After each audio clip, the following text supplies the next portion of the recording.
Hey there, food fans. Welcome back to the Food for ThoughtCast with me, your host, Melissa Reagan, and my co-host with the most, Chef Stephen Gonzalez. Today, we are honored to have Lenzy Ruffin here with us. Hi, Lenzy. Thank you so much for having me.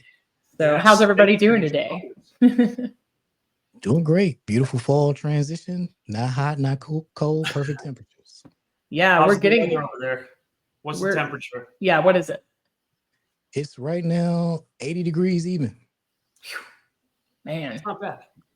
Yeah, we're looking at back in Philadelphia, and it was weird because it was like in the 60s, and then it would get up into like the 80, 81, 82, and it just felt hot. And I live in the desert now, so I was kind of taken back because I'm so used to like 90, 100, and even then I'm still sweating at 80 degrees, So we've got 82 here today, but it has been like gorgeous. I really couldn't ask for better. I think I turned every system off in the house probably like 3 weeks ago, and I'm just like rolling with it. I'm really excited about it. So.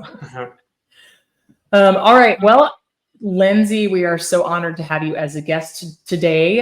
You may know at the beginning of every episode, we ask what was the most amazing thing you ate. So Steve, why don't you kick us off? What was the most amazing thing you ate this week? Well, my wife's birthday was last week, so we went all out and made her some Japanese A5 New York strip, and we did that with some smashed baby potatoes, a little bit of some onions, mushrooms, things like that, and had a nice Cabernet to go with that. So that I'd say that was the most amazing thing. Yeah, we'll go with that. Let's go. It sounds incredible. Like I want to have a birthday around you. Well, let's see. The most amazing thing I ate this week would probably have to be I made chili Frito pie. Like 'tis the season. It got down in the 50s and I decided I wanted it again. Really, really good. Like certified Angus ground. I went ahead and put some beans in it, even though it's not real chili if you put beans in it. But yeah, like some Fritos, really nice, sharp Colby Jack cheese and sour cream. It was really, really good. Green bell pepper went all out, right? Like super hot chili mixture, green bells, onions. What about you, Lenzy? What was the most amazing thing you ate? I'm looking at it, trying to figure it out. There's I'm looking at some photos from Sunday that let's see if I can put these on screen so you guys can see them. The yeah. Oh wow. You may be able to see that. Man. So I'm working with a local caterer, Sharon Reed, because of the government shutdown. What we're doing is we're doing an extension or a modification of the SNAP challenge, the Supplemental Nutrition Assistance Program challenge, which is a $6 per person per day challenge. And so with the government shutting down, being in the DC area, I've experienced this before. When last time it shut down, it was a 35-day shutdown. And within a couple of weeks, the food banks were overrun with people who had never been customers before. So what Sharon and I decided to do is be proactive and try to teach folks how to stretch their grocery dollar. And so Sunday, we started recording videos for, she's going to do this challenge for 30 days. She went out and bought 30 days worth of groceries with the $6 budget. And she's going to teach how to make one person so 3 meals per day, total of $6 per day. And so that photo is some of those meals that we made that she made on Sunday. So that's $6 per day for 30 days. So you've got 100 per person. Yep. So one person, you figure $180. So one single folk like myself, and then like we'll subtract dog food out of that. That would be considered a luxury item, right? So $180 for 30 days, 3 meals a day, and snacks. Like I think I'm gonna take up that challenge when we get done. Like I think I think it's so important to raise awareness about things like that. Like that's incredible. So that's gonna be a series or like a we did the launch on we recorded the launch video on Sunday, which was showing the grocery store haul and just giving an overview of the challenge and what we're doing and inviting chefs like you all to participate. Love that. And then on Friday we're going with the next set of recipes that she's going to make, and then we'll just figure it out from there. But she's already got all the groceries. We just gotta actually record the recipes, and that's how we're going to go about it. Okay, so for the sake of the challenge, am I allowed to use anything I already have in the house? Is it like oil, salt, pepper, or what is it? No, you use whatever you have, Mm. and as far as groceries, just $180 or less. As a chef, I'd be keeping a stocked pantry, so I might have a leg up on some. Actually, so that's part of the education piece, though, right? Is like being the resource. That was the first episode that we recorded on Sunday was teaching folks how to stock a pantry. So that's one of the things that I'm encouraging chefs to do with your very first one. Is cooking has become such a lost art.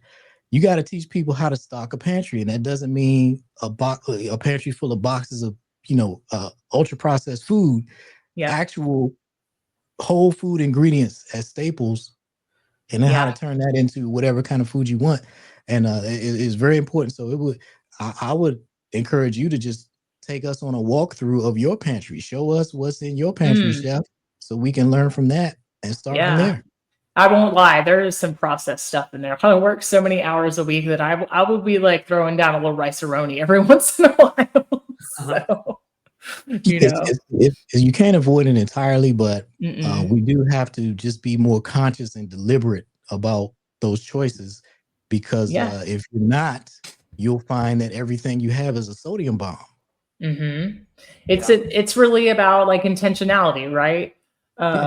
Lenzy, tell our listeners, I've done a horrible introduction. Please tell us a little bit about yourself and what you do. Sure. We got right in. We jumped deep real fast. Yeah, we did. I roll with it. Y'all are my people. That's how I do things. I love it. It doesn't bother me at all. I'm a cooking show advisor. I took a very circuitous route to getting here. This is not what my background is. My background is IT. I got a couple of IT degrees. Spent a career doing IT. I used to be an Army officer. That was a long time ago. And I've just, the journey that life has taken me through, leaving behind my IT career, starting a photography business, which turned into a video production business. And then with the pandemic, it turned into a really niche video production business and more about training, specifically training folks how to start a cooking show and build it into a business. And so that's what I do now. That's what I've continued to do, train people how to start a cooking show and build it into a business. That's really what my focus is using this cooking show as a tool for economic empowerment, for financial freedom, because the cooking show is just a beautiful, beautiful business that will feed a lot of people if you take it seriously. And so that's what I do. I teach folks how to start a cooking show and make money with it. That's amazing. Yeah. That's incredible. I love it. I love it. Yeah, Steve's down. I can see his twinkling in his eyes right now. Yeah, I'm already like, okay. And I've looked at your website. I've seen, like some of the questions that you have and things like that. And I filled out, that questionnaire, like about my own channel, things like that. So I'm excited to see some of the feedback I get, But what do you want to know? Huh? What do you want to know? Ask it here. Any and everything. We're doing it. But I actually came across your YouTube channel from a friend of mine, and him and I were always trying to kind of send each other links in like how to better our production, how to better our videos, things like that. He's got quite a few. I put a little bit of time in here and there. Like once a week, I try to post. And when I saw your videos, I also I'm following you on social media, things like that. Like it's a lot of good information. And, now it's taking a little more time, putting all that into action, things like that. So I'm excited, to start seeing your posts and things like that as we go, Yeah. Most important thing is just show up once a week. That is the most important thing. Yeah. Doing this podcast has been an exercise in discipline for sure. Yeah, most definitely. So, I think teaching somebody how to, it's always kind of like a slippery slope, right? Like I have often thought about, when you monetize the things you love, do you run the risk of like really killing the passion? And so that's what I've been like super hesitant. Like people will go like, you need to make money with your podcast, right? And I'm like, I'm not here to make money with this. Like I have a career. It's completely separate, right? But one of the most fulfilling things about what we do is the people we get to meet, the connections we make, the things we get to learn. Like the experience is like thrilling, and it couldn't be more fulfilling. And I'm like, some of those things money can't buy, right? But the other thing is like you're really teaching people how to shape their future, which is like really amazing, right? Like I can't imagine something any more fulfilling than that. Like it's basically you're teaching a man how to fish, right? And then it's happening, right? So they've got revenue, and they're hopefully in that time it's experiential for them, right? They're learning something about themselves, they're developing their persona, maybe they're learning how to cook better, right? Like I just like, I feel like that's really some full circle moment for you every time you help somebody launch, right? Like it has to be an incredible feeling. So. Yeah, I love what I do because, first of all, I know very well what you're talking about as far as turning a passion or a hobby into a job, and then you hate it. About that. That's the best way to kill it. I did that when I burned out with my IT career and just couldn't do it anymore. The only other thing I knew how to do was photography because it was my hobby. So I started a headshot photography business and then went down that path of earning money using my hobby. And I lost the hobby for quite a few years. I'm actually still trying to get back to the place where I was with photography before. It used to be just this incredible escape where hours would pass and I wouldn't realize it because I'm looking through the viewfinder and the world was just this little rectangle inside the viewfinder and everything outside that did not exist. And that was a beautiful time and a beautiful experience to have something that allowed you to do that. Yeah. And I took it away from myself. So I know very well the perils of doing that. With a cooking show, it's those perils are really not there as I've seen it from so many chefs that I've talked to, because so many of them are working in such terrible conditions that this is actually way better. Like the work hours and a lot of folks are working in toxic work environments, hostile kitchen environments. Yep. And what we're talking about with a cooking show is just taking the parts that you love and leaving everything else. You cook once a week. You prepare one recipe per week. That can be you once you've gotten things established, that is your business. So you're cooking whatever you want, one dish per week, and that's it. That's the job. So it's really hard to lose your passion when the alternative is you were working 70, 80 hours a week, not making enough money, not being appreciated by the folks that you're working for. And then you turn the alternative path that you choose is, okay, I'm going to do this cooking show and learn how to make money doing this. I'm only cooking 1 or 2 dishes a week. I'm making more money, more free time to spend with my family. Like it's just such a better lifestyle for the people who take it seriously and pursue it and make it do what it's capable of doing. There is really something to be said about like, so Steve and I both come up in the business, and this is all I've ever done. And I probably work in one of the most non-toxic kitchen environments that I ever have in the last 5 years, but it took me 15 years to find it. And there was a lot of like heartache, striving. And, I believe that our cumulative experiences really make us who we are, right? Like I wouldn't trade any bad thing or any like really difficult, challenging circumstance for what I have now. But hindsight's always 2020, right?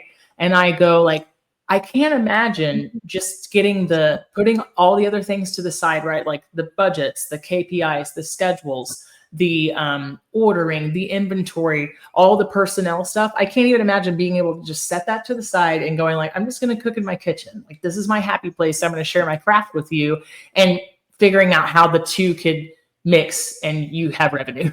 Right? I'm just like, that's mind blowing to me. I luckily love what I do, but I certainly have not at times, at many times. So it's crazy. Now you were talking about, it's amazing. You were talking about like about a 10-minute, I guess, episode. So I guess you call them episodes versus videos, right? What is the ideal time frame or time for a video or an episode? Like, what is it? 10 minutes? Do you think it's a little bit more? Is it less? There is no, that's one of the number one questions. I'm glad you asked. There is no time limit. There's no time constraint. However long the recipe is or whatever it is you're trying to teach. So what you're doing is inviting people into your kitchen.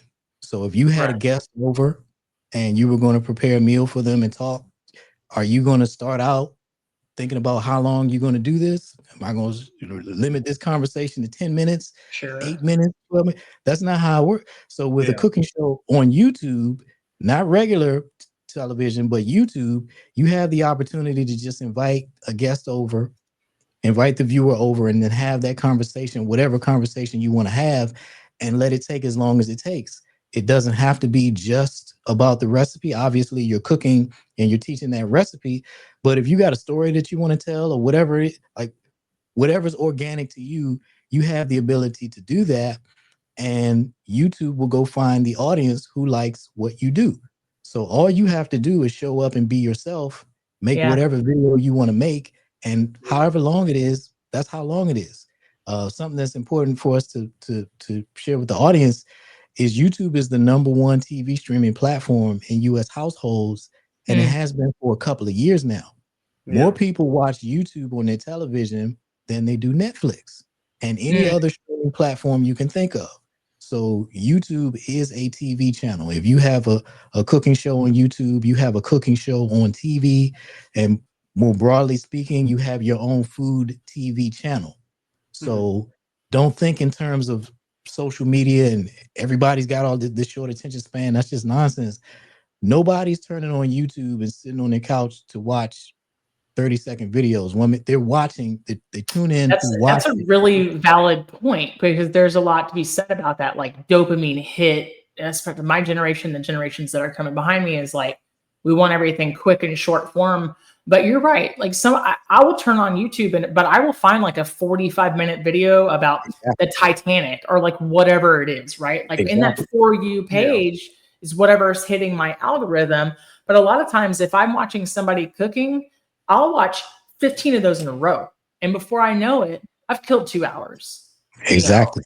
Like that's, I've never really thought about it like that, but there's nothing more inviting than, or there's really nothing more like inviting than having a guest in your home and then spending 4 hours like conversating, have a glass of wine. Like, you turned a 30-minute prepping dinner into like a 4-hour social event. Yep. I have a dear friend staying with me right now. I didn't make anything special for dinner last night. It was nothing earth-shattering, but we had the best time doing it, and we talked the entire time. And I never once looked at the clock. By the way, like by the time we looked at it, we were like, we DoorDashed a chocolate stout. We DoorDashed a non-dairy ice cream and made floats. We had bought all sorts of like novelty stuff at the farmer's market. We made huge platters of like vegetables and everything else over hours. And time disappeared. Before I knew it, I was like, it is 1 a.m. Like, this is what's happening right now, If you had recorded that, there's an audience who would have watched every minute of it. 100%. That's like the Ina Garden, the slow entertaining crowd, I think. I love that. To answer your question, Stephen, don't worry about time, man. Just don't. Yeah, so I used to worry about that all the time. Like a few years ago, I used to go on the news every Friday and, or I would send like a 4-minute video because they said that's perfect for us. And for some reason, that number it's like a segment. Yeah. And so I just always stuck with that. And probably back in, I want to say like June, I shot a video with a friend of mine, or the same friend that recommended your page and all that. And we just shot for like 30, 45 minutes. We're just making a couple of steaks. And by the time I was able to edit everything down, it came out to probably like 13 to 15 minutes, which for me was really long. But he said, like, this is what you need to do. You need to go a little bit longer so that way people can see what you're doing. Like, they want to see the step-by-step. They want to see the why. And I've noticed a big difference in views and things like that. And it just kind of made more sense to me. Like, people want that content. Whereas before it was just cookie made simple. Let's do this fast and get it, So I've definitely changed my approach, over the last few months in particular. Really you can't build a connection when it's too short. I don't think. Maybe. And I don't know. Also you're leaving behind the people who don't have 10 or 20 years of experience as a chef. Yeah. You got to remember, everybody doesn't come from a household where they grew up learning how to cook from somebody in their family. And absolutely not everybody, most people have not gone through any kind of professional culinary training. So all of those steps that you're leaving out to make the video short, the person doesn't know these things. So you're not helping them with a video that's leaving out all of these steps. You got to, keep remember, the audience for this is not you. It's the person who needs to learn how to make this dish, and you don't help them by leaving out steps. Right. No, so right. There's a couple of videos that I've noticed that I've made where like I try to do like a step-by-step, and I show people like how to cut, how to dice, how to, just get your pot hot or whatever the case is. And there's some videos where I've had a lot of success doing that. And then there's a lot of videos where I'll get a handful of views here and there. And so, it's like, okay, let's go back to the drawing board. Let's see what we're doing wrong. And whereas when I was doing them years ago, over the last few years, I just thought, I'm doing something wrong, but what is it? So now I'm like taking the time to actually analyze what I'm doing, and analyzing the video. So, well, when you say right and wrong, I would ask, what are your objectives? Like because if it's viewership, you can't necessarily control that. I would say my perspective is the video is successful if you put out what you wanted to put out. Like my YouTube channel, for example, we're here having this conversation because of my YouTube channel, but in terms of viewership in the spectrum of what a successful or a big YouTube channel is, I'm not anywhere close to being on the map. I'm in the bottom, lowest, not even. So, but I don't worry about that. I just share what I want to share for the specific audience that I'm trying to reach. If I'm happy with what I put into that video, and I showed up every week with the video or whatever the time schedule that I challenge myself with, that is the success. That's success that I control. I define it. I control it. Other stuff, like how many people like it or how many people watch it, all that's, you can lose yourself if you're setting your standards on the nose. Yes, incorrectly. I agree. Yeah, I looked at the metrics so I started this podcast, and Steve joined soon after, I think in the 30s or 40s somewhere, and couldn't find him fast enough. Like we reconnected and got back together, and he was a guest, and then he became a recurring guest and was like, "You just want to do this? Want to make it official? And just be the co-host? Like, let's just do it." I looked at the metrics for a long time, and I thought exactly what you said. Right? I was like, well, like nobody's really watching at this time, and like we don't get a lot of like clicks at this, level and all this. And I was like, Steve and I like to talk about food. We're welcoming people into that conversation. We like to learn things from other chefs. We even have people who are not officially chefs on our show, or we have people like yourselves that are connected to food in a different way, like whether it's through social media or whatever it is. All of the guests equally intriguing, super exciting. And what we're doing is like, we're having a great conversation. And as long as we're doing that, my job's done, right? Like, we're good. It doesn't matter what it looks like on the other side. Lenzy, how food? Like, what is your cooking background? Did you grow up cooking? Were you always a foodie? Like, what is it? Like, how did you get into it? This is funny. No, I'm not even a home cook. I can't even. Really? No, like you just appreciate it as an art. Survive. You know what I'm saying? I survive, but as far as cooking and stuff that other people would enjoy, I never developed that skill. I always had lots of great cooks in my family, and so I never learned. They tried to teach me, and then you look pitiful enough long enough, somebody's gonna feed you.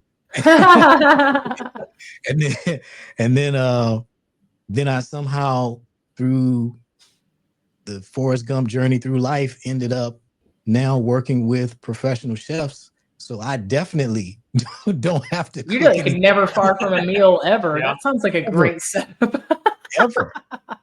Like I had to buy I bought glassware with the kind you can freeze because I go do a recording day with somebody and end up with a week, sometimes 2 weeks worth of food. Dang. Yeah, Wow. That's not a terrible deal though. Like you have positioned yourself for success. You're like, you need some food. So no cooking at all. Like what was your preferred like bachelor meal? Is it PBJ? What is it? Like when you were growing up, like what would you go to? Maybe college years? Like what was the one thing you figured out? Back in the day, I used to get like the extra large pizza, not the large, but this big, huge. And and be eating it on the way home, like. So I used to love pizza. Oh, so here's the funny, y'all are like this one. I tried to make this is way back in the day when I was at least making an effort to try to get better in the kitchen, and General Tso's chicken was one of my favorites. And I tried to make it at home, and I bought this. I got the recipe offline. This was the early days. This was like 90, when you were like still printing a recipe, like 98 on paper. something like that. Yeah. This is very early in the internet. So in the 1900s. And so it called for, it gives you the ingredients, and so I go to the store and I can't find everything that I'm supposed to find. It's in there. I just don't know where exactly it is because I don't cook. So I started, in my infinite wisdom, making substitutions. And one of the substitutions was the recipe called for these peppers, and I couldn't find the particular peppers, so I got pepper flakes. Oh. So I make the dish. I start making the dish, and you cook the chicken, and then you heat the oil up, or whatever it was you made first. You heat the oil up, you put the peppers in, and then you add the chicken or something. Well, I can't remember the steps, but when it got to the step where you heat the oil and then you add the peppers in, so I add the pepper flakes, and then immediately have this horrible reaction. I'm choking. I can't breathe. My nose is running. My eyes made like running. a smoke bomb in your house. Yeah. I made pepper gas, and I knew it because of my military experience, having been tear gas as part of the training. I was like, oh my God, I feel like this feels like tear gas. And it's funny how your brain works, because I don't know what's happening, but like in my brain is processing it in slow motion. You're choking, your nose is running, you can't breathe.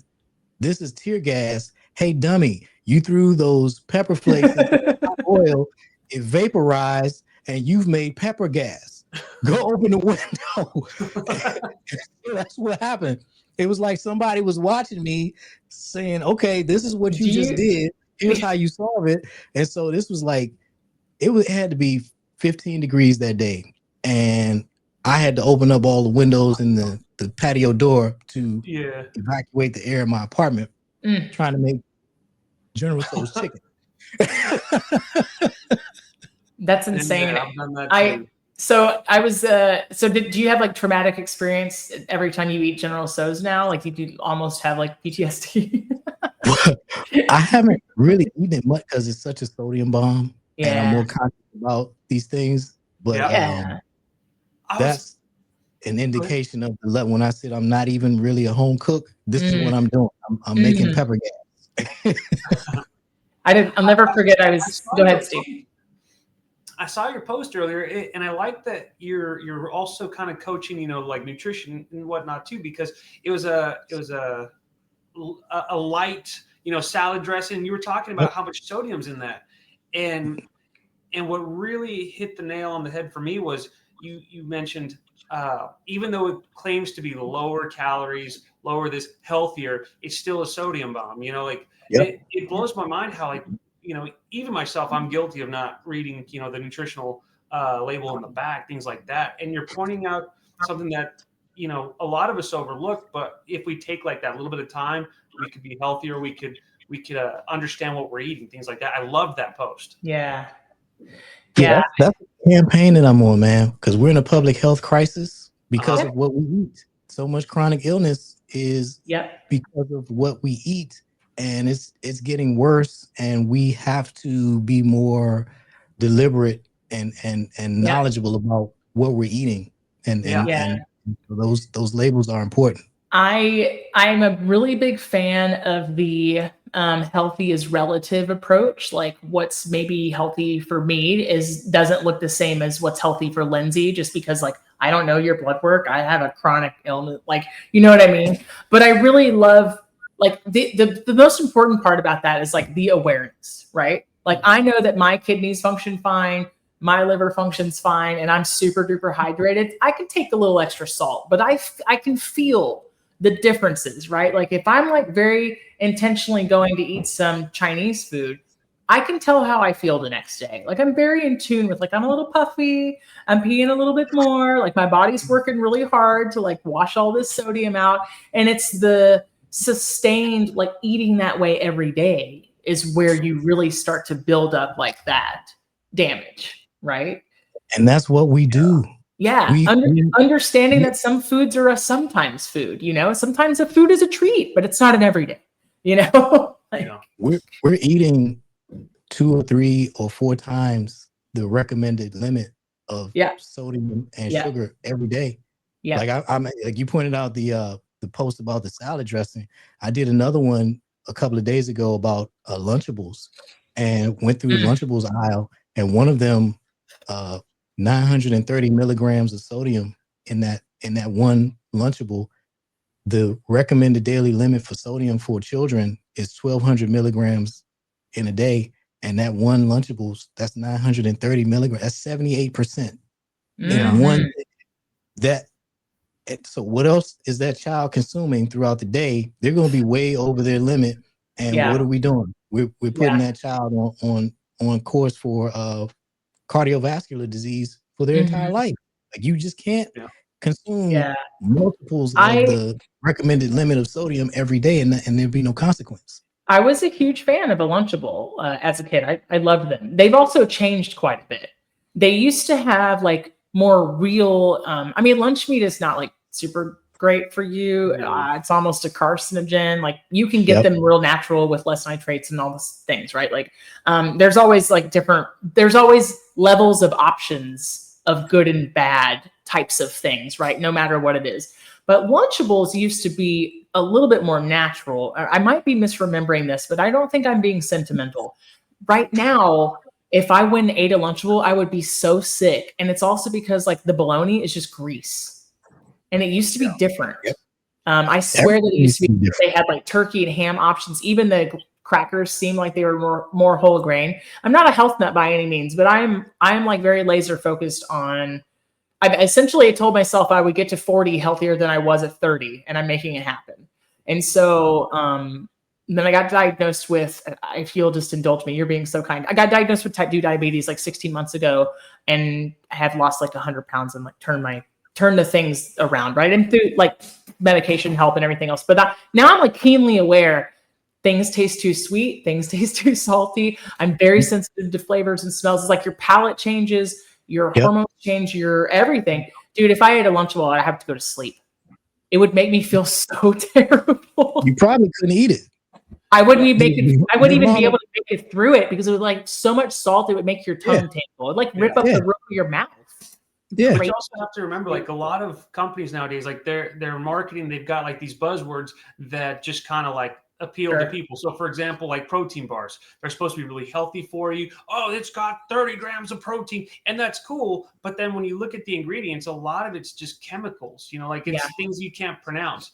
And I mean, I'm guilty. I'll have a protein bar from time to time, even like one of the healthier energy drinks like that are zero sugar. And even then I know like I'm just drinking chemicals, and I shouldn't be, and I should just be drinking coffee, which, you know, I could drink in the morning. I've cut back quite a bit, but yeah, it's just the marketing nowadays is just so out there just to grab your attention that, you know, a lot of people just, they buy it and they eat it, they consume it, you know? So that's a big part of it. Yeah, everybody's busy.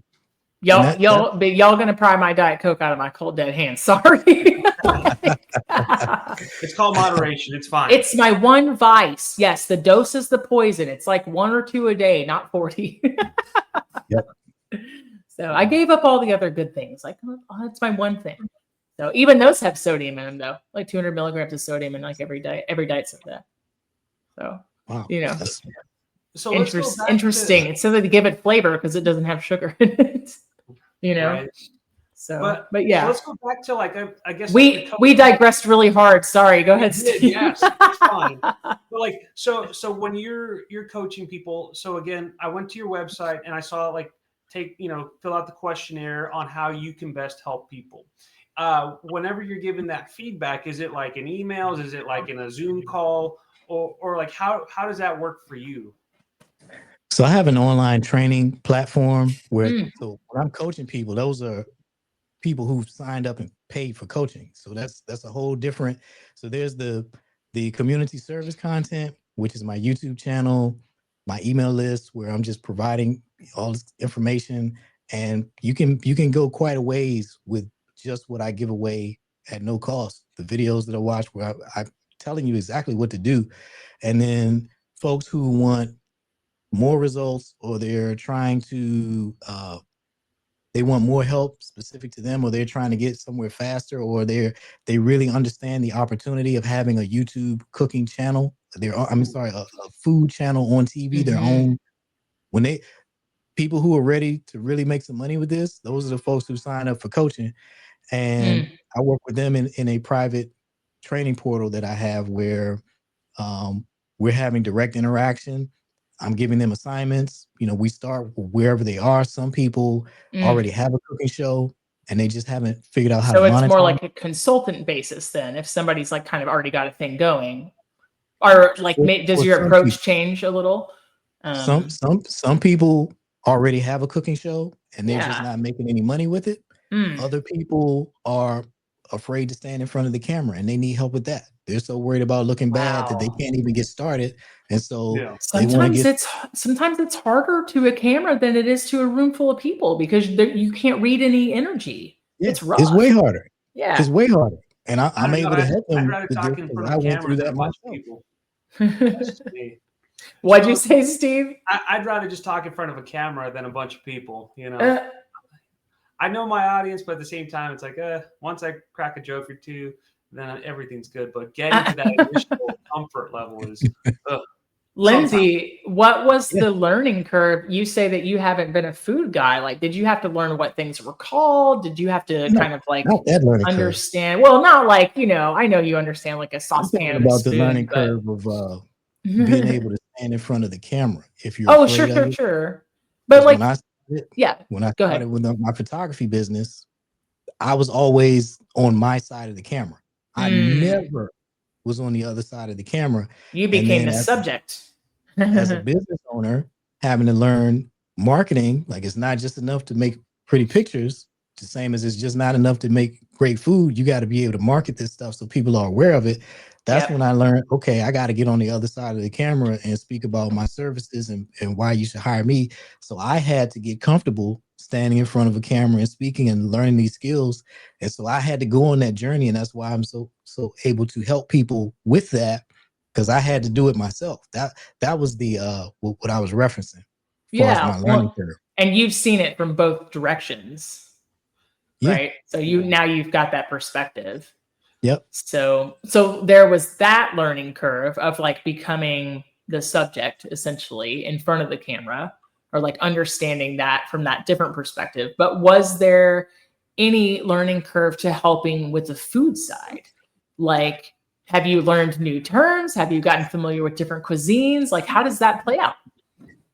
I have learned way more about the business and the lifestyle of a chef than any actual cooking skills. Now I have learned some terms like mise en place, mirepoix. Oh yeah.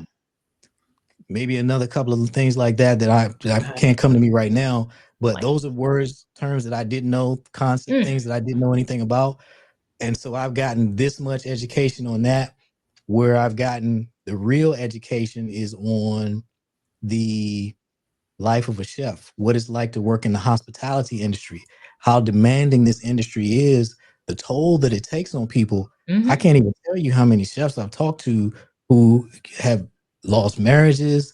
They have children that they don't have a relationship with because they were never at home. They were always at work. Yeah. People.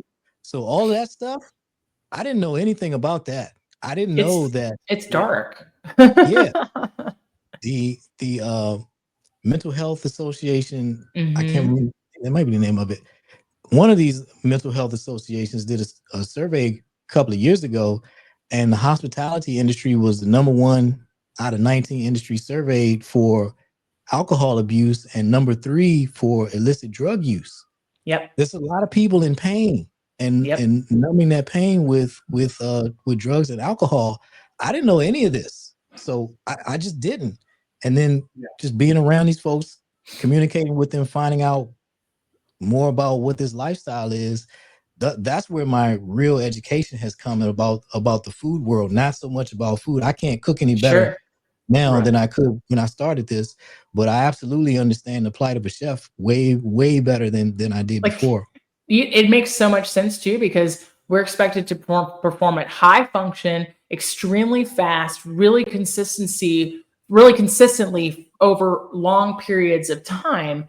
And it's like an actor hitting their mark every single take. And it is like, it's that adrenaline dopamine combo hit. And then there comes like a certain amount of celebrity with that. And it's high stakes, man. Like it is mentally taxing. Taxing. Yeah. So it's crazy. You got the full restaurant, you got the full Kitchen Confidential side. Basically. Wasn't looking for it, but that's what I found. Yeah. We had Philip Foss on from L Ideas in Chicago, and he and his brother had partnered on a graphic novel, and it goes through a mental health journey kind of in a dark way of like what chefs go through in the kitchen. It's really, really a neat thing to read, but it was really an outpouring of his like mental health journey, because kitchens are wild. They're crazy. So crazy. You're right. There's always a lot of pressure going on, and it's just about how everyone copes with all that pressure. So there's a lot of different personalities and a lot of different ways to cope with that pressure. So you did get like the crash course. You hit the ground running with a lot of that from your clients. Yeah. And that just reinforced. So when I started with the cooking show, it was really the first time I did it. This was pre-pandemic, and I just happened to be watching a cooking show on PBS one Saturday and just decided, I bet I can produce a show as good or better, a cooking show as good or better than what I'm watching. And so I had to reach out to find a local chef because I didn't know any at that time. Wow. And reaching out to see if, and I found a local chef, and she agreed to the idea. We started a cooking show in her apartment, and it was just a pet project of mine at that point, just doing it because I enjoyed it, and refining it, trying to make each episode a little bit better. I wasn't thinking about using this as something that I would sell to people or something that the chef could make money with. It was just, I just wanted to see if I could do it. And then fast forward, the pandemic happens and all these restaurants are closing. Every day this is on the news. All of these restaurants are closing permanently. And I'm just thinking, man, these folks, it's not cheap to start a restaurant. These folks, a lot of them cashed out their life savings to get, the investment money to start up, and they poured everything into this, and now it's gone just like that through no fault of their own. And I'm sitting there trying to figure out what can I do to be a part of that solving that problem. How can I, because we all had nothing but time on our hands sitting in the house trying to not to die. And what it was a crazy time, wasn't it? Remember what it was like back then, and what came remember when we were all just learning how to make sourdough and like watching Tiger King. So I was like, you know what? You do have this oddly specific skill of how to produce a cooking show. How can you use that to help these food business folks? And so I saw a local caterer who was on social media just fighting to save her business. I could see it in things that she was doing. She started a first responder meal campaign where she would collect donations from the public, use that to buy the food and be able to pay her staff and prepare meals to deliver to hospitals, fire stations, police stations. And this is back when those folks were working 2-3 days straight, faces all scarred up from the masks. So they're not, this is when she was doing these deliveries and at that period of the pandemic and posting that she could on social media. And I said, I think I can help this lady. We can do a cooking show, and that's going to be more effective at helping her accomplish what she's trying to do here, and she can monetize it. And so that's how that went. And that was the relationship that started with. So the chef who I just did the recipes with on Sunday for the snap, this is the same caterer, the same person. Wow. So we continue to work together because it just works out great. And this cooking show is helping her do the things that she wants to do. And it's a vehicle for so many other chefs. And that's something that I really want to convey here, is that there's more than one way to be a chef. You don't have to just work in a restaurant kitchen for too many hours. There's other ways that you can do this. And a cooking show on YouTube is one of those options. You can earn your living doing it this way if you choose to, or supplement your income or whatever. But there are a ton of ways to have that relationship with food. Like I know people put it in a box so often, but yeah, there are a ton of ways to be passionate about food, whatever you want to call yourself, a gourmand, a foodie, whatever it is, right? Like we call them food fans on this podcast. But whatever it is, like you don't have to categorize it too hard. Right? Like I think people can be really successful at it. And I really applaud you for looking at somebody's situation and going, I can make that better, instead of like, how can I help me? Which is, probably the most neighborly thing ever. It's amazing. I'm going to piggyback, or I'm going to ask a question off of that. So whenever you have clients who have the social media, they have their own YouTube channel, things like that, and they ask you for, you're coaching them, because it's not a one size fits all type of approach. So do you look at like what they're doing and give them feedback and help them? Or do you kind of just start from the beginning of like, this is where I would start? Like, how does that work for you? What's been the most success for you? It starts with objectives. So I ask you, what are you trying to accomplish? Where do you want to go? Because a cooking show is a vehicle that will take you wherever you want to go. Mm-hmm. Tell me where you want to go. And then we figure out how you want to get there. So it really depends on, everything starts with the person's objectives. Because I don't have any kind of one size fits all. I mean, as far as like the cooking show training part, like if you don't know how to start and how to do a cooking show, that is pretty formulaic. Mm-hmm. But in terms of what can you do with the show, how do you want this, what impact do you want this show to have on your life? Because again, usually it's a vehicle. You're not doing a cooking show for the sake of the cooking show. There's somewhere you're trying to go. You're trying to get to something, and you want to use this to get you there. Well, what is there? Tell me what that is, and then we can figure out, you can work backwards from there. So that's my approach to it. Yeah, maybe it's like a sauce business. Maybe it's a catering thing. Maybe it's weddings. Like, I don't know. That just seems like you're kind of blowing my mind. I just wouldn't have thought that the actual YouTube presence could be the vehicle for something else, because today, the way that everything works, like social media and TikTok, the YouTube presence seems like it's the goal, right? I'm like, I don't think about that being like the journey part, So it's vehicle. It's neat. I love that. I'm sure there's a few people on YouTube who make videos just for the love of making them, but typically we're doing this to get to something. Yeah. I love that. Originally from DC, Lenzy, or elsewhere? Born and raised. Gotcha. Oh, I love that. There's a lot. I've been there a couple of times. Really beautiful. I mean, apart from the importance of everything that's there and all that, like there's a bunch of goings on, obviously, and history and buildings and everything else, right? But like, it's just a really neat place to visit, and has a really, really strong food culture as well. Like, there's a lot of things going on in food there. Yeah. Wasn't always like that, but yeah.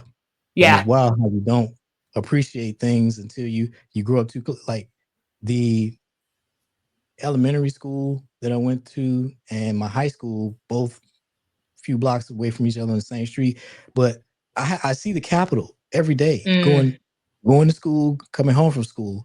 And it's not until you go away that you realize that people come from around the world to see these things. That. These are just buildings that were there when I got here. So they were just always there. Right. But you got to go away to get that perspective. And like, man, wow, people are coming from all over to see this stuff. And these are just buildings that I'm riding past on the bus every day going to school and back. Yeah, there's a lot of really great value in becoming a tourist in your own hometown. I grew up in Dallas, and I'm kind of a Kennedy file. Like I love learning about Camelot, that time in politics. The assassination took place 15 minutes from my house, and it was something I'd never been to the school book depository until I was well into my 30s. I had never been to the museum, but I drove past it all the time, and it was like, whoa, this was a national thing. On national like people come from miles around to pay their respects and everything else. And like, this was a huge historical event that I just take for granted because it's like on the side of the freeway. So yeah, totally get that. I had a friend that wanted to come to town when President Obama got elected for the inauguration. And it was bitterly cold that winter. I think the temperatures the forecast was like 12, 15 degrees, something like that. And she thought she's from Florida. So she thought it would be okay because it was going to be at the mall. And I said, no, this is the National Mall. It's not a shopping mall. It's the National Mall. You're outside, no trees. It's not a building. It's out. You don't own the clothes that are necessary for you. So did she visit anyway and like become a popsicle, or what happened? No, it was there was a lot of people because I went to school in Florida. There were a lot of people that wanted to come up, but just did not understand what an inauguration means, what that feels like what physically what that means. They were not. If Florida people are not equipped for a DC winter. When we get a real DC winter, we don't get so many of those anymore. But yeah, if you're not used to 10, 20 degree temperatures, because that just doesn't happen where you live, you don't want to experience that. But that's especially the difference between like a dry cold and a wet cold, like wherever you are. I have lived in North Carolina for about 15 months now. I grew up in Texas. Didn't experience a ton of snow in Texas, but boy, the week that we did, it was historic. Back in 2021, every county in Texas had snow on the ground for the first time in 100 years. It was like a historic event. People died, lost power, didn't have water, pipes burst, like city shut down. It was crazy. But then I moved here, and last year they had like 3 snowstorms, but it was so humid that it didn't feel as cold. It actually stuck to the ground. It wasn't black ice, and it was like kind of pleasant, but they also weren't equipped for it here. I was like, this is fun. This is real snow, but everybody's like losing their minds. So, it happens. It snowed one time when I was in Florida. It was the flakes were so faint. I had a buddy from Miami insisted we take pictures of them, and the snow was so faint that you couldn't even see it on camera. It was, but it snowed in Florida. Technically, it snowed. It was just wisps in the air. It did technically snow. Not even. Lenzy, what's on the docket coming up? Like, what is next for your business? You're just going to keep growing it. Do you have any really, really exciting projects? I know that we're doing the Snap Challenge. Like, what's happening? Yeah, that kind of has taken over all my focus right now. Again, being in DC, the federal government shutdown, that is the economy here. That's like if the motor industry shuts down in Detroit, or Hollywood shuts down in Los Angeles. So this is what I'm focusing on right now. But before that happened, what I was focusing on is what I like to call the Q5 opportunities for chefs. Q5 being the fourth quarter plus January. There's such a tremendous opportunity. This is revenue season for chefs if you understand what you're doing. You have the opportunity for holiday season catering. You have the opportunity for, when that's private catering, a regular individual consumer catering. What about Super Bowl parties, man? We're getting there. We're not there yet. Q4 is October, November, December. Sure. You got the corporate opportunities. So there's corporate events, corporate Thanksgiving. You have end of year, use it or lose it money from these. A lot of these companies have, so you can get paid to teach a corporate cooking class now that you might not be able to. They might not have been able to get approved at any other time of the year. I must think about that. Yeah. Sponsorships. Fourth quarter is when a lot of companies have saved up they spend most of their ad spend or half of it for the whole year for the end of the year, because this is when they make their money. Black Friday, all the way leading up into Christmas. And so these companies, like when you watch YouTube or other platforms and you see people doing these sponsored posts, they have established relationships with these companies. They're getting paid to make those posts. Well, as a chef with a cooking show, this is the season. This is your season. This is the food and fellowship season. Everybody's thinking about food. Everybody's talking about food. You can get your sponsorship opportunities are now more so than any other time of the year. You can sell digital cookbooks. There's just so much that you can do in the food education space as a chef in the fourth quarter. And then that leads into January, excuse me, where everybody's into new year, new you, health and wellness. So now you can sell your meal plans. People can pay you for meal planning consultations, meal prep for the chefs who are caterers and private chefs. People will be looking to engage you for meal prep services. Same way gyms sell more membership in January than any other time of the year. So that's what I call Q5. October, November, December, the fourth quarter, plus January for the 5. That's plus 1 is 1 more month is 4 plus 5. I call it Q5. And so I'm just trying to get chefs to see these opportunities and take advantage of it now, because this is your Christmas. Think about it like a kid. Christmas, you can get stuff that you're not getting any other time of the year. So if you miss it, then you're waiting until 2026, fall of 2026. So I just haven't really ever thought about it from that angle. Like, I think your perspective is so it's just so useful. Like, it's so critical. I would never I used to cater quite a bit. I just never approached it like that. Maybe it's probably why I don't cater anymore. So I had to go back to working for somebody else. Yeah, that's invaluable. I love that. That is quite a vision to have. Yes. A lot of opportunities out here. I love it. Especially right now, October, November, December, and January. Yeah, I have a friend of mine who does catering, and he's already booked solid all the way through, I want to say, mid-January. So, yeah. He's got it figured out. And then there's all these other caterers who don't have any gigs booked because they, it's like the people want to eat, man. You got to make yourself visible. Let them know you're available to feed them. Yeah, 100%. Well, back on the SNAP challenge, I really didn't think about being in a city where all the enterprise can just shut down. I mean, I just don't have that point of view growing up in Dallas. There's no industry that's intertwined in the city quite like the examples that you listed. And so I think there's something so honorable and like really kind about the awareness that you're trying to bring for people's situations, and like also teach them how to take advantage of the resources that are available, right? Like, we've talked to people who run food banks. We talk to people who, there's some great influencers out there who they'll do like grocery hauls from Dollar Tree, Dollar General, like teach people who maybe live in food deserts how to access the right things, how to like meal prep for an entire week on like $50, $60. And I think it almost runs the risk of becoming kind of like poverty tourism content if you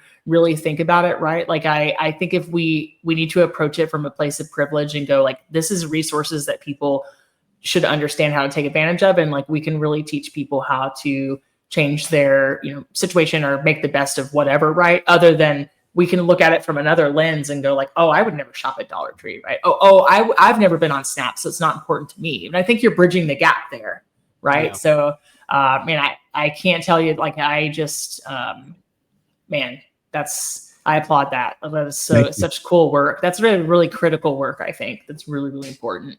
Thank you. So, yeah. And something I want to point out, because you made an important point about how it can be received if you're not doing this correctly. Yeah. This is why I'm such a huge advocate of YouTube for chefs in particular, because you get to have a nuanced conversation.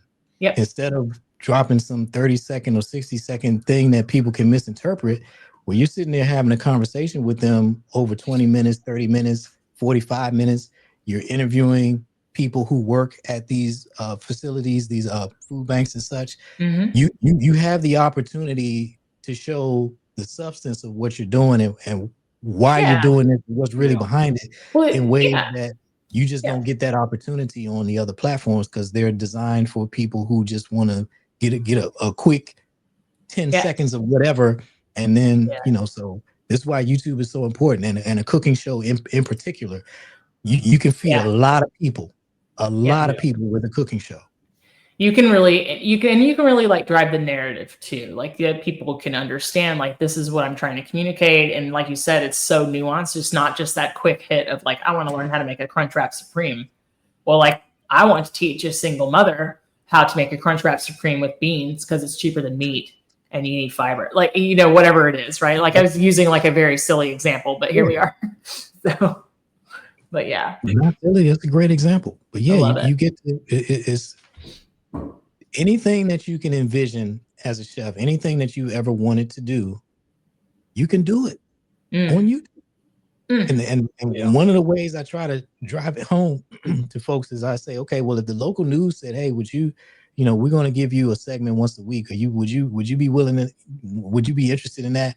If you would jump at that opportunity, then understand that YouTube is offering you 100 times that opportunity. It's always there. And you, by your own rules, you get to do it. It's not a 5-minute segment. It's as long as you want. You can talk about what you want.